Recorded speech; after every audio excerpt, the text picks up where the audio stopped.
Olá, começa mais um podcast tudo junto e misturado, e hoje a gente vai falar de um assunto muito interessante, que é memória, foco e raciocínio. Estímulos que trazem benefícios que vão da infância até a terceira idade.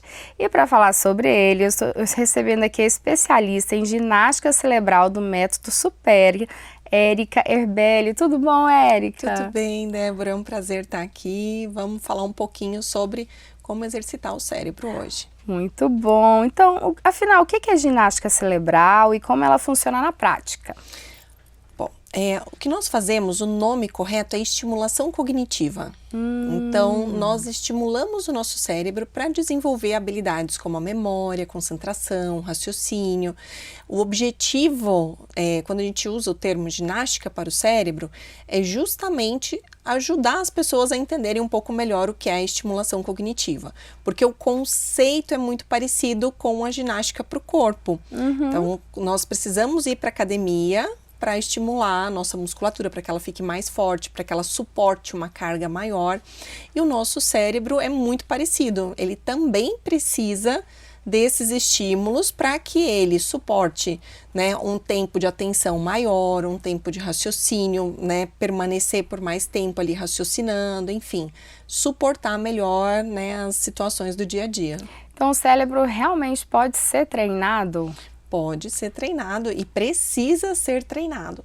Tudo que nós temos, né, no nosso dia a dia, todas as habilidades, né, a parte de raciocínio, concentração, memória, as pessoas acham que quem tem uma boa memória adquiriu Nasceu naturalmente. assim, Nossa, não, essa pessoa tem uma excelente memória. Como se ela não fizesse nada para melhorar aquela habilidade. E às vezes as pessoas elas aprendem muito cedo como trabalhar e melhorar a parte de memorização e guardar essas informações. Ai, que legal. E quais são os hábitos do dia a dia que mais prejudicam a memória e o foco atualmente? Olha, eleger tá até difícil. Porque eu falo que nós estamos no processo de treinar o nosso cérebro para ter déficit de atenção, né? De uma forma geral.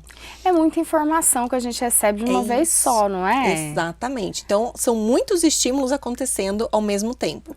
E se nós formos observar, se a gente for observar o que acontece, então há 20, 30 anos atrás, para a gente saber o que estava acontecendo, né, a gente precisava assistir um jornal, né, do início ao fim, a gente precisava ler uma revista para né, assistir o jornal ou ler o jornal mesmo. Então, nós precisávamos ficar mais tempo atentos àquelas atividades e isso fazia com que a gente já automaticamente treinasse a nossa atenção. E hoje o que nós vivemos é o oposto disso. Então, você abre um site de notícias ali, você vai ter 300, 400 notícias que você vai precisar ler só a manchete dela, muitas vezes, para pegar a informação. Ou então você abre aquele texto, lê cinco linhas e fala, ai, já entendi, pronto. Ou então nem precisa abrir, né? Porque às vezes você solta a palavra, o algoritmo já te manda um monte nas redes sociais daquele assunto. Então, isso faz com que a gente, o tempo todo, né, esteja treinando o nosso cérebro para não ter atenção. E quando a gente conversa com as pessoas, com quase todo mundo, pergunta assim, o que você faz? Eu falo, olha, eu sou uma especialista em estimulação cognitiva, ajuda as pessoas a melhorarem a memória, a concentração.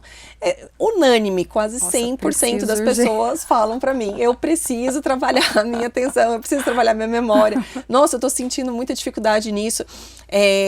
E isso é porque nós estamos treinando o nosso cérebro da forma errada.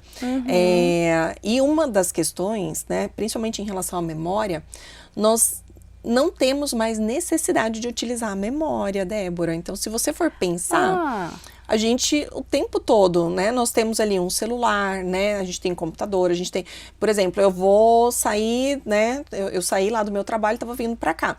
Eu não preciso mais aprender o caminho de lá para cá. Eu ligo o GPS, e aí eu não preciso mais memorizar informações.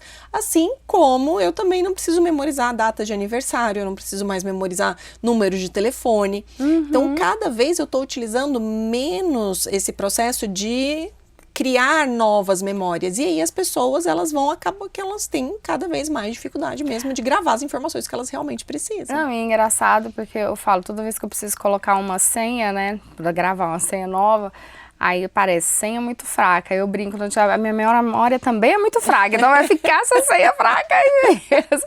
Porque a gente não tem mais o hábito, você falou, né, de gravar as coisas, dirigir, por exemplo. Eu lembro na minha época, quando eu comecei a dirigir, eu tinha que decorar o caminho, porque não existia GPS. Agora não, você coloca qual é o melhor caminho e vai, né? Exatamente. Isso mesmo. Então a tecnologia prejudicou. Prejudicou, por um lado, né, mas ela também pode facilitar, por outro lado, porque às vezes nós ignoramos o fato de que a tecnologia, ela também pode nos ajudar a melhorar. Tanto que, por exemplo, no Supera nós temos uma ferramenta que é uma plataforma de jogos online para estimular essas habilidades. Então, você pode usar, né, isso ao seu favor. A grande questão é que nós não usamos com moderação, digamos assim, não usamos, né, o tempo da forma correta, então a gente acaba se tornando dependente disso e isso vai fazendo com que a gente crie cada vez menos conexões neurais, tenha uma reserva cognitiva mais fraca, o que vai fazer com que você tenha mais vulnerabilidade a desenvolvimento de doenças neurodegenerativas, por exemplo. Hoje em dia, muita gente reclama de esquecimentos frequentes, né? Isso é normal ou já merece aquela atenção? Depende. Bom, primeira coisa que a gente precisa entender, o nosso cérebro ele não grava tudo. Então, não tem, né, às vezes, até esses dias eu estava participando de um programa e fugiu o nome de uma palavra. E aí a gente fica assim, nossa, mas você treina o seu cérebro e você esquece das coisas? Esquece, o nosso cérebro ele vai esquecer mesmo, e esquecer é uma bênção. Ainda bem que nós não, ainda né? bem que a gente esquece. Ainda bem que a gente não grava todas as informações, porque imagina se a gente gravasse todas as vezes que acontece uma situação desagradável com uma pessoa, a gente não ia ser capaz de perdoar nunca. Isso mesmo. Então, esquecer é muito importante. Agora, o esquecimento, quando você começa a se tornar uma pessoa muito repetitiva, né? Você não lembra que acabou de fazer uma coisa, e acaba esquecendo coisas que para você eram informações muito corriqueiras, muito normais. Bom, então isso é um sinal de alerta. Mas o que nós precisamos ficar atentos o meu cérebro, ele vai se tornando mais forte, né? Com o que eu vou construindo durante toda a minha vida. Então, eu não posso deixar de falar assim, não, então eu tô tendo esquecimento, eu não lembro de quase nada, eu não consigo memorizar quase nada, então eu não preciso me preocupar. Na verdade, nós temos que nos preocupar porque essa reserva ela é construída durante a vida e a gente vai usar muito isso conforme a gente vai envelhecendo. Entendo. Qual que é a diferença entre uma distração comum e um sinal de alerta para a saúde cerebral? É justamente essa, né, de você, aquelas informações que você acabou de fazer uma coisa e você não lembra, você faz a mesma pergunta várias vezes, você esquece o nome de pessoas que são pessoas muito próximas de você, que você tem uma boa convivência. Então, esses sinais são sinais de alerta para que a gente... Eu vou procurar você amanhã. Para que a gente se cuide em relação a isso. Agora, esquecimentos normais, então situações, por exemplo, tem uma pessoa que eu não vejo tem 2, 3 anos. Esquecer o nome dela, ou se você encontra ela sempre num lugar onde tem muitas pessoas e a sua convivência ela não é tão próxima, é comum que você esqueça, não lembre ali, e logo depois, né, talvez você buscando ali na memória, buscando algum gatilho, você consiga retomar essa informação.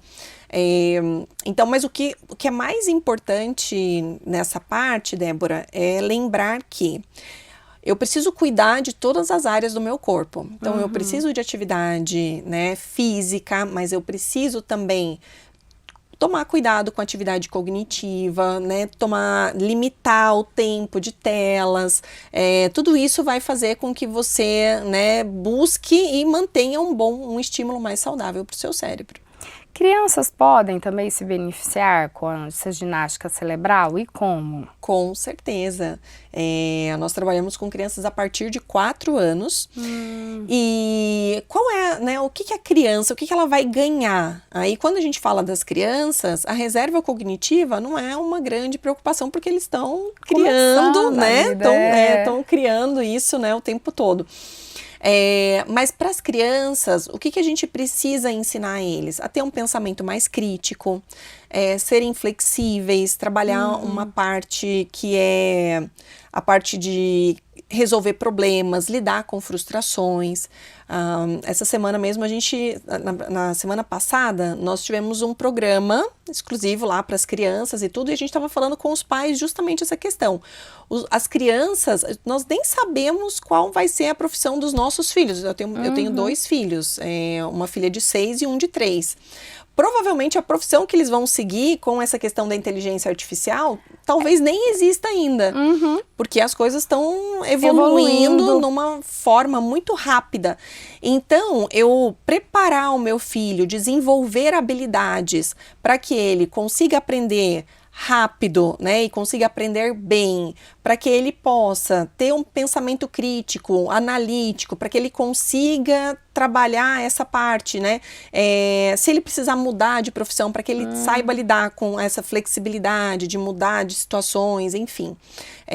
As crianças, nessa fase em que é mais fácil desenvolver essas habilidades, porque quando nós vamos nos tornando adultos, nós vamos nos tornando cada vez mais rígidos em relação a isso, né? Exatamente. E esse tipo de estímulo ajuda no desempenho escolar também? A questão até para, não só criança, né? Mas para jovem que quer prestar um concurso, a gente tem Enem, vários concursos por aí. Ajuda também? Ajuda muito. Quando a gente está falando dos adolescentes, né, dos jovens aí que estão buscando melhorar a performance, o estímulo cognitivo ele vai ajudar a ganhar agilidade, a conseguir, por exemplo, criar melhores estratégias de memorização, aprender como colocar isso em prática. Aqueles mapas mentais, Os mapas mentais. Então, se tornar uma pessoa, aprender a perguntar, né? Porque isso é uma coisa que é importante, a gente não valoriza tanto, mas as perguntas, o nosso cérebro aprende muito com perguntas. Então, todas as vezes que eu aprendo a perguntar, eu ensino o meu cérebro a encontrar a resposta para aquela situação. Que legal. Então, aprender a fazer perguntas é algo que a gente trabalha muito dentro do Supera e é uma habilidade que ajuda muito nesse processo, né, dos concursos e do estudo de uma forma geral. Na minha época, eu falo até hoje, que eu sou da época pré-histórica, né, dos Incas e dos Maias, eu só aprendo se eu escrever. Porque eu tenho que escrever e parece que eu gravo. Hoje em dia, as crianças estão tudo no tablet e até os mais jovens, no notebook e tudo. Mas tem alguma relação entre você escrever e gravar? Tem sim. Na verdade, quanto mais sentidos você tem envolvido em uma tarefa, maior vai ser a importância que o seu cérebro vai dar para aquela informação e maior a chance dela ser gravada e permanecer no seu cérebro. Tem estudos, inclusive, hoje que vem investigando muito essa questão de qual vai ser a consequência do escrever menos, né? Das pessoas estarem o tempo todo digitando mais ao invés de escrever. Então ainda vem sendo investigado, né, as consequências disso para o nosso cérebro, mas nós sabemos que quanto mais, se você quer aprender alguma coisa, então não só, por exemplo, escrever, Débora, mas se você quiser falar em voz alta enquanto você está escrevendo, legal. então você está falando, você está ouvindo e você está escrevendo. Então você vai acrescentando sentidos naquele processo e isso vai dar uma maior importância e vai ter mais facilidade de gravar essa informação. Como se você estivesse dando uma aula para você mesmo. Exato. E acaba que você grava. Isso aí. Os pais, eles conseguem perceber algum déficit de aprendizagem nisso? Algum déficit cognitivo com isso? Olha, Geralmente, quem percebe déficit cognitivo, é muito comum os professores identificarem, porque eles convivem com outras crianças, né? E quando você percebe que a criança ela não está atingindo os marcos certos de desenvolvimento, ali geralmente já liga um alerta. É importante que a criança ela tenha um bom desempenho, mas é importante também perceber se essa criança, às vezes, ela precisa de um estímulo específico para aprender. Então, dentro do Supera, nós trabalhamos muito essa questão também de entender como que você aprende. Igual você falou, eu sou uma pessoa... Geralmente, a pessoa que aprende com mais facilidade escrevendo são pessoas mais sinestésicas. Então, ela precisa fazer para aprender. Então, ela tem essa facilidade maior. Então, aprender como se aprende também é algo que é importante para entender. Porque, às vezes, eu tenho uma criança que ela tem mais facilidade de aprender quando ela está vendo um vídeo. Ela tem mais facilidade de aprender quando ela está escrevendo. Ela tem mais facilidade quando ela está falando. Então, é importante entender isso aí para eu dar o caminho certo também para o meu filho poder ter um bom desenvolvimento. E como estimular as crianças fora de sala de aula? Olha, eu falo que uma das melhores formas, né, de instruir ali, né, de orientar e de estimular os nossos filhos é tendo momentos com eles.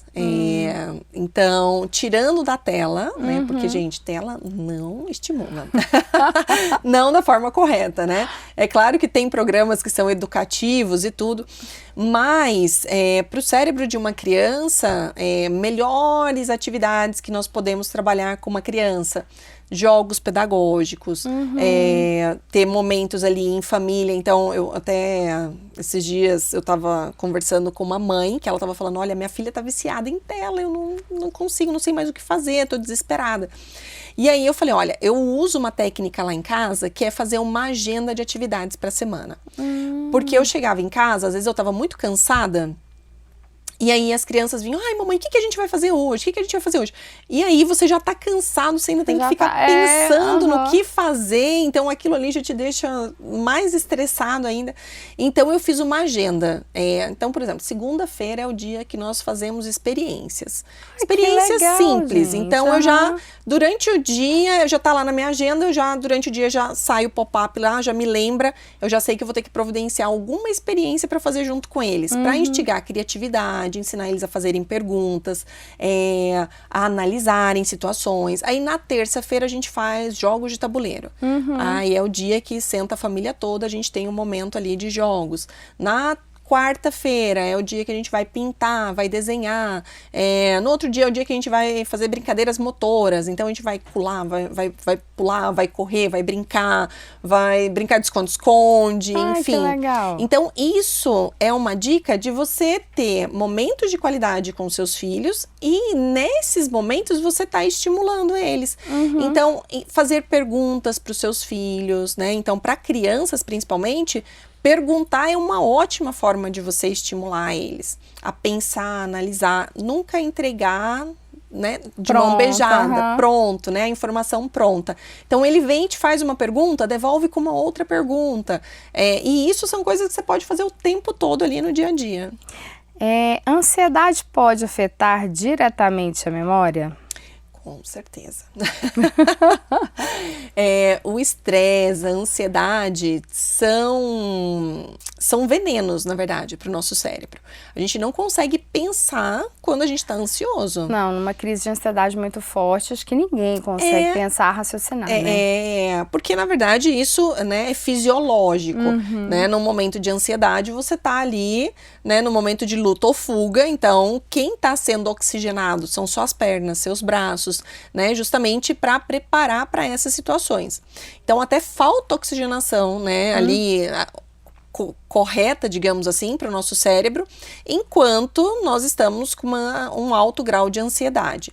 Mas um nível de estresse crônico, por exemplo, ele, inclusive, dificulta a neurogênese, que é Olha um processo de criação de novos neurônios no nosso corpo, que a gente estimula através de atividade física, atividade cognitiva, através do sono.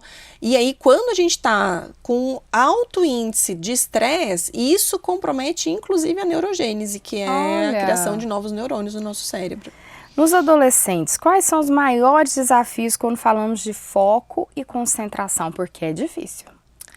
Olha, dos adolescentes eu acho que é o celular. E é o celular, né? E conseguir tirar... E videogame, né? Enfim, essas questões tecnológicas de uma forma geral, assim. Para eles, eu acho que esse é o grande desafio, porque é onde toda a galera tá, né? Então, assim, toda a turma deles tá nesse processo aí, então esse acaba sendo o maior desafio para esse público. Então, ter horários específicos para que eles possam usar essas ferramentas, determinar limite nas redes sociais, então isso vai fazendo com que você acabe se acostumando, porque até para nós, gente, adultos, estudar enquanto o celular tá do lado, né? Com um monte de notificações, impossível. Você não consegue. E celular é uma coisa assim, você fala, vou ficar só um pouquinho. A hora que você vê, você já ficou 3 horas, né? E foram 3 horas fora do seu dia. Não quem trabalha, né? Quem trabalha no celular, não. Mas adultos que vivem na correria conseguem melhorar o foco, mesmo com aquela rotina intensa? Sim, aí o que eu falo? Eu acho que o Supera, uma das principais habilidades que nós desenvolvemos é a organização mental. Porque esse é o principal, a chave ali para que a gente consiga ter um melhor foco, para que a gente viva mais no momento. Porque mas tem como organizar? Você falou organização mental, eu falei, como? Meu Deus, me ensina! Então, aos poucos a gente vai conseguindo. Se a gente faz uma lista, por exemplo, né? Você acorda de manhã, você faz uma lista daquelas atividades que você precisa executar, né? Que são prioridades para você. Então, definir uma prioridade dentro disso, organizar. E aí, por exemplo, ontem mesmo eu tava numa situação que eu tava resolvendo uma situação que era urgente. E aí chegou uma outra pessoa me falando, Érica, a gente precisa resolver isso aqui, porque aconteceu isso, a pessoa ligou e tal, papapá. Aí eu falei, olha, a gente tem que resolver isso, mas isso não precisa ser resolvido agora. A gente pode deixar para resolver isso amanhã. Mesmo, né? Então, vamos deixar, eu sei que é uma situação e tal, a gente precisa realmente agir em cima disso, mas tem outras coisas que a gente precisa determinar como prioridade. Então, a gente deixou isso e tá para resolver hoje. Hoje está na minha lista de prioridades que eu preciso trabalhar em resolver isso. Se a gente vai organizando, definindo prioridades, a gente consegue reduzir a nossa ansiedade. Então, a ansiedade, ela está muito relacionada ao que a gente tem que fazer no futuro. Se a gente faz uma lista, organiza, você automaticamente consegue reduzir o seu nível de ansiedade e começa a definir, fala, olha, não vai dar tempo mesmo, então isso aqui eu vou ter que deixar para amanhã, isso aqui eu vou ter que colocar hoje, e aí aos poucos a gente vai fazendo. Então essa organização ajuda muito. O cérebro, ele cansa? Cansa. E como que a gente pode assim, identificar esse desgaste mental? Tem um burnout, né? Que é o cansaço do cérebro. Exato. Bom, o cérebro mesmo, ele tem condições de fazer uma mesma atividade por aproximadamente ali 40 minutos. Então, é o tempo que você tem de atenção plena e que você consegue desenvolver uma atividade. Mesmo em estudo, 40 minutos? Isso, porque tem gente que fala, vou estudar 8 horas por dia, não tem como. Você precisa, na verdade, tem como, desde que você faça intervalos, ou você mude, porque daí uma questão é a seguinte, o cérebro, ele cansa de uma coisa específica, então eu estou estudando matemática. Deu 40 minutos, eu já começo a perder muito a performance daquilo ali. Então, eu tenho que estudar outra coisa. Então, se você sair da matemática e você for estudar ciências, ou você for estudar outra área, fazer outro tipo de atividade, você vai ver que você descansa o seu cérebro fazendo uma outra atividade. Então, não é que o seu cérebro canse e, nossa, não, agora o meu cérebro está cansado, eu não consigo fazer mais nada. Não, a mudança de atividade faz com que você retome a capacidade de se concentrar e reativar todas essas questões aí. E pequenos intervalos, tá? Um intervalo de 5, 10 minutos. Só levantar, respirar e volta. Toma uma água, né? Isso já dá aquela capacidade de retomar as atividades ali. E dormir?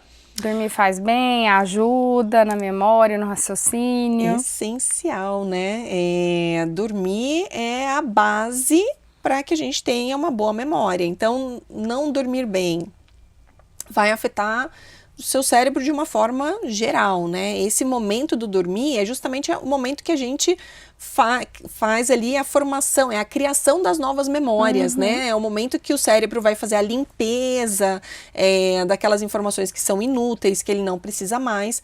Então, dormir vai ser extremamente importante para que você consiga desenvolver ali uma boa memória. Então, sem dormir bem, gente... Impossível, né? Impossível. Então, tem que ser pelo menos, né? E aí tem pessoas que falam assim, eu durmo 3 horas e eu fico super bem. Já tem estudos que comprovam que mesmo que a pessoa, ela diga não sentir consequência disso, o cérebro dela sente. Sente. Então, dormir é necessário pelo menos 6 horas. Então, assim, quem dorme menos que 6 horas é um sinal de alerta bem preocupante. O ideal mesmo são as 8 horas. 8 horas. Alimentação e atividade física também influenciam o desempenho? Muito.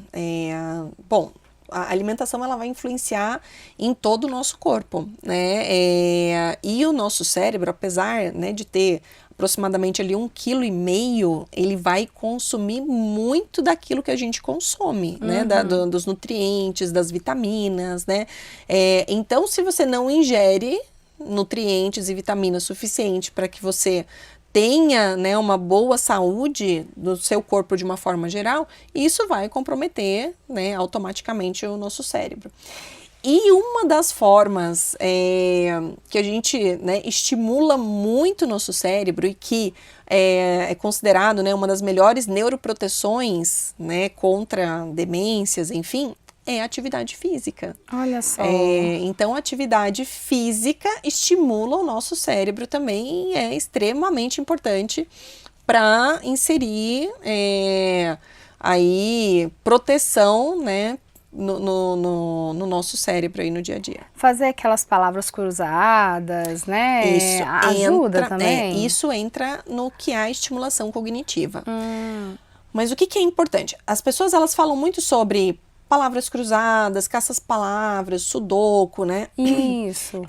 Todas essas atividades, elas são atividades que ajudam a gente a estimular o nosso cérebro. Mas é importante que a gente faça isso de forma adequada. Então, o que nós precisamos? Nós precisamos fazer essas atividades, mas precisamos trazer novidade, precisamos trazer variedade e desafio crescente.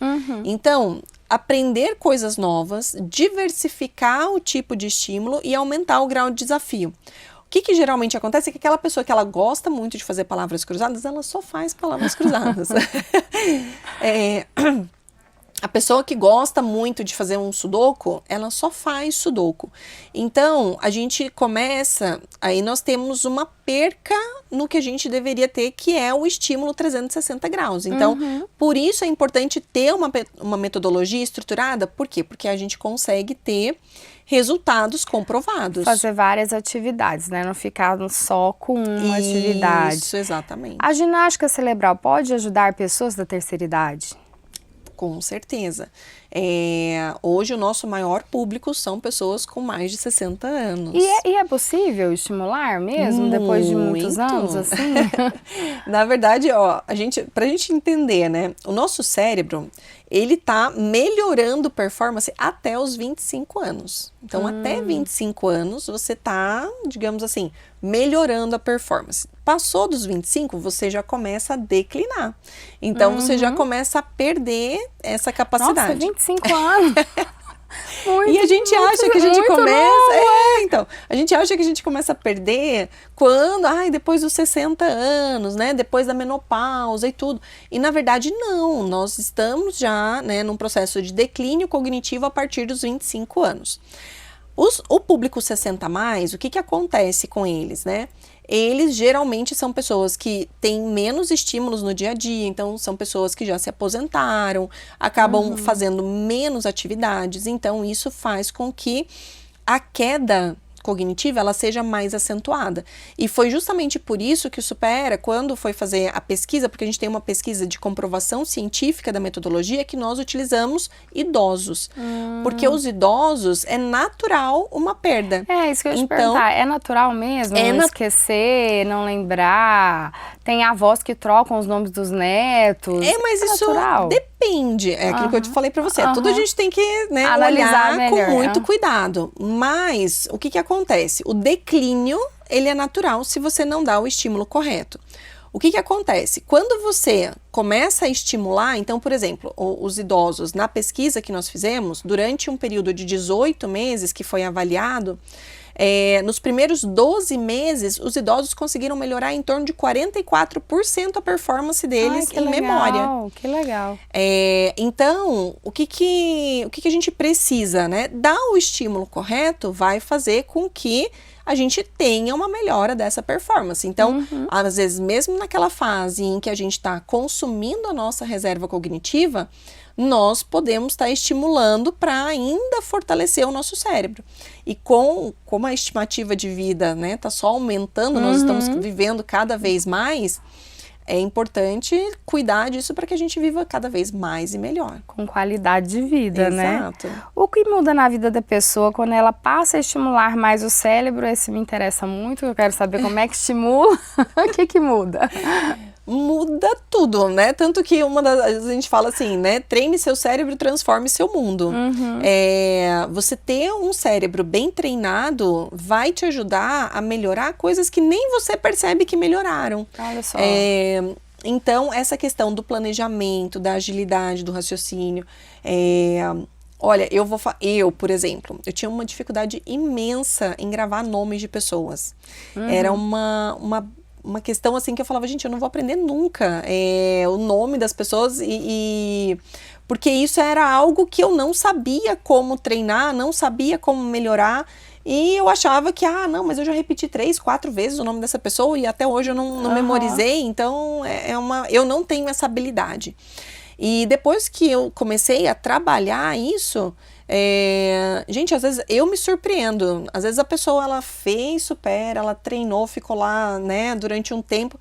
Ela sai depois de 3, 4 anos, eu encontro com a pessoa e eu consigo lembrar da história dela, consigo lembrar do nome dela, consigo lembrar de várias coisas. Então, o treinar, né, o nosso cérebro faz com que a gente melhore tudo. A gente melhora na parte de inteligência visoespacial para dirigir, para fazer, né, baliza, enfim, coisas que a gente nem perceberia no nosso dia a dia, são, né, situações que a gente melhora e que vai fazendo com que a gente desenvolva essas habilidades no nosso no nosso dia a dia, nas atividades aí que a gente precisa desenvolver.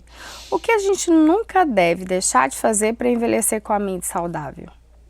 Nossa, são muitas coisas. Mas tem 5 fatores que são protetivos, né, para o nosso cérebro e que ajuda a gente a ter um envelhecimento mais saudável. Então, o primeiro, que é o que a gente está falando aqui hoje, atividade cognitiva, então trabalhar, né, o cérebro, manter. O segundo, atividade física, ter uma boa alimentação, sono de qualidade e socialização. Olha só! Então, sair, socializar, conversar com pessoas, conhecer gente nova, é um dos fatores protetivos, né, para o nosso cérebro contra demências, por exemplo. Eu aprendi a fazer crochê, tricô com a minha avó. Isso ajuda também? Ajuda. Olha só! Porque, primeiro, você está aprendendo uma coisa nova, né? Enquanto a gente está fazendo crochê e tricô, você está desenvolvendo ali sua atenção, você está desenvolvendo a sua concentração. Você tem que, geralmente a gente aprende para desenvolver ali os pontos, né? Passar assim, certinho no lugar. Isso. Então, todos esses processos, enquanto você está fazendo, você está exercitando habilidades que são essenciais no nosso cérebro.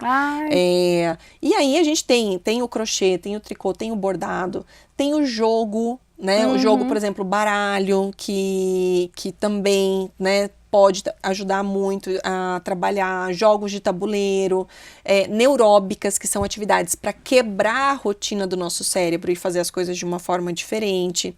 Então, por exemplo, você, né, isso é uma dica que vocês já devem ter ouvido, mas ao invés de ficar escovando o dente sempre com a mão dominante, usar a mão não dominante, Gente, trocar o relógio de braço. Que legal, o relógio de braço eu já ouvi, agora da escova de dente. Então, tomar banho com a luz apagada, por exemplo. Então, tem várias atividades que você faz sempre da mesma forma, você fazer de uma forma diferente, é um estímulo e quebra a rotina do nosso cérebro. Isso é uma dica para estudantes, ó. Quem está estudando, está muito cansado, às vezes, né, já percebeu que está perdendo a concentração e não está conseguindo absorver as informações. Sai, dá uma voltinha, quando retornar, começa lendo com o livro de cabeça para baixo. Isso é uma neuróbica. Você vai ter que prestar mais atenção para conseguir entender o que está escrito ali. E isso meio que dá um choque no nosso cérebro, assim, de falar, não, o que está acontecendo? Tem alguma coisa que está errada. Então, você sai do modo automático e aí depois se você voltar, né, para o estudo, você vai ver que a sua atenção, ela é retomada com mais facilidade. Ai, que legal, muito bom. Você trouxe algumas coisas que você quer mostrar pra gente? Então, eu trouxe aqui, né, exemplos de jogos que nós trabalhamos. E eu trouxe essa ferramenta aqui, que é uma das principais ferramentas que nós utilizamos no Supera, que é o ábaco, que é o soroban. Então, esse ábaco aqui, ele é um ábaco japonês, ele é utilizado até hoje no Japão, porque ele vai ajudar a desenvolver a concentração, o raciocínio, a capacidade de planejamento. Então, vai chegar um momento em que os alunos eles fazem o cálculo mental no ábaco, onde eles projetam esse ábaco e fazem as contas mentalmente. Então, é uma ferramenta que tem muitos motivos para os quais a gente utiliza ela dentro do Supera.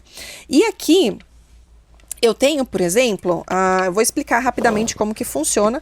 Eu tenho as contas na parte de baixo e as contas na parte de cima.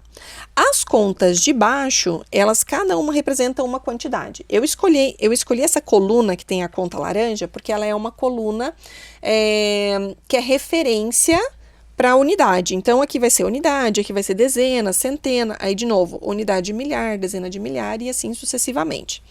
Então, aqui a minha unidade, quando eu aproximo uma conta da haste do resultado, eu estou somando. E quando eu afasto, eu estou subtraindo.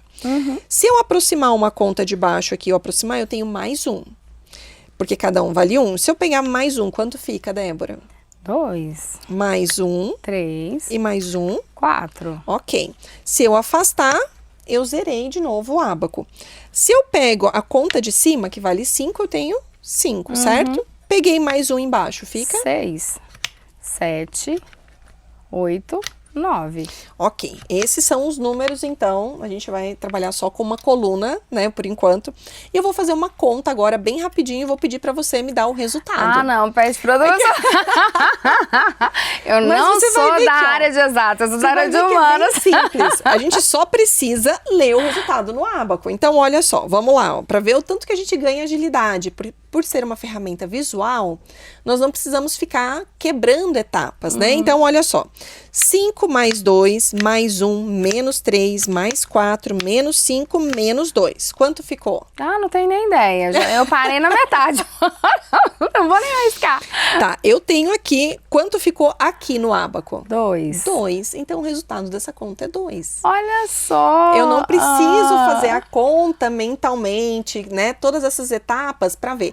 Então, o que nós vamos trabalhar, né, na metodologia?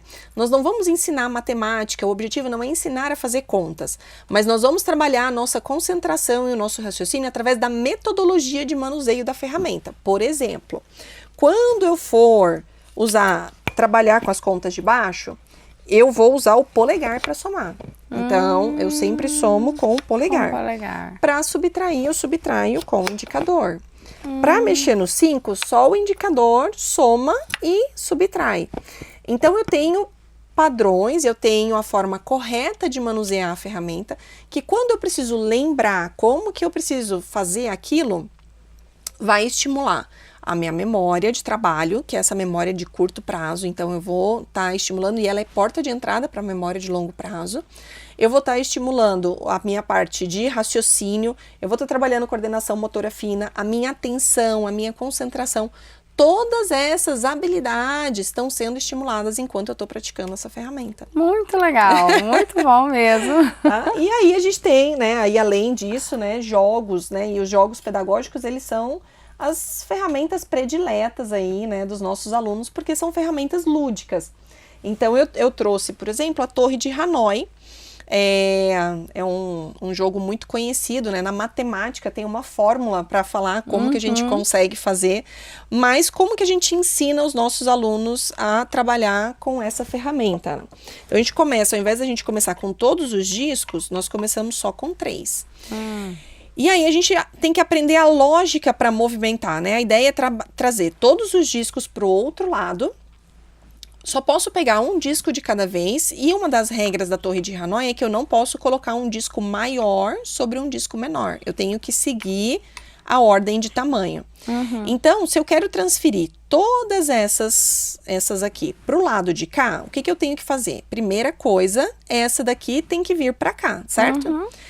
Para que ela venha para cá, essa daqui tem que vir para cá. Então, essa tem que vir para cá. Então, ó, eu faço esse movimento primeiro.